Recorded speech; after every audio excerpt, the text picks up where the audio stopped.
એ વાણીઓ ને વાણીએ ને જાત્રાએ જાય, વચ્ચે જોયો જે કે લોચો ઊભા રહીએ જાય, મારો હેલો હાંભળો રણુજાના રાય. શબ્દ કોઈ ભેગા છા કે નો છા, પણ જે કે લોચોમાં અત્યારે પબ્લિક ભેગું થઈ ગયું છે એક નંબર. ઓ ભાઈ, મોડી રાતે જો તમને પણ લાઈવ લોચો, ખમણ અને સ્પેશિયલ ચટણી વાળા સ્પેશિયલ સમોસા ખાવાનું મન થાય તો જે કે લોચો યાદ કરજો. અરે મસ્ત મજાનો પોચો રૂ જેવો લોચો બટર, તેલ અને ચીઝના ફોચરા વાળો મળી જવાનો છે.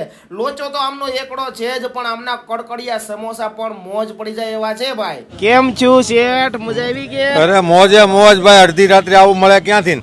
આનંદ આવી ગયો ને? આનંદ આનંદ. અમને મોડી રાતે જ્યારે ભૂખ લાગે ત્યારે અમને જેકેનો લોચો યાદ આવે. પિયુષભાઈ અમને 2 વર્ષથી લોચો ખવડાવે છે, અહીંયા બહુ સારો લોચો બનાવે છે, એક વખત જરૂર ટ્રાય કરો.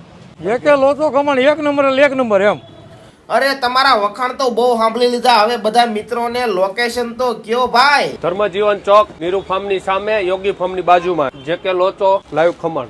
તો ભાઈ ગમે ત્યારે મોડી રાતે ભૂખ લાગે એટલે 2-4 ભાઈબંધને લઈને પૂગી જાજો જે કે લોચો એન્ડ લાઈવ ખમણમાં. કાકા લોચા જેવા સમોસા છે હો, પણ હે એક નંબર કઈ ઘટે જ નહીં.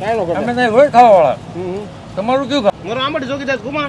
જોગીદાસ કુમાર ને આંબડે અમારા માતાજી ખોડીએ બન્યા દેવાણી ચીકાણીના. એટલે હા મંદિર તો હું ત્યાં હોવ જ તે. દર વર્ષે નહીં આવવાનું હોય. આવો તો ઘરે આવો. વાંધો ને મળે.